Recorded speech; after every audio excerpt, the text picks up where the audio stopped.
Lopong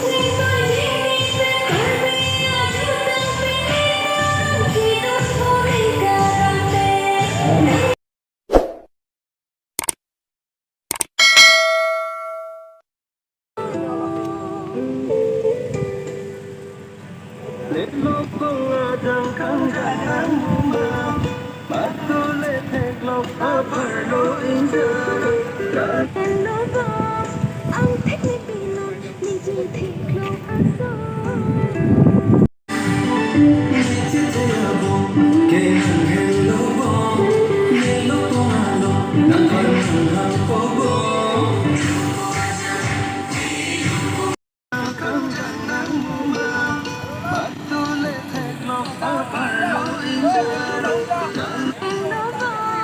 Ang teknik bilang nijitik lo aso.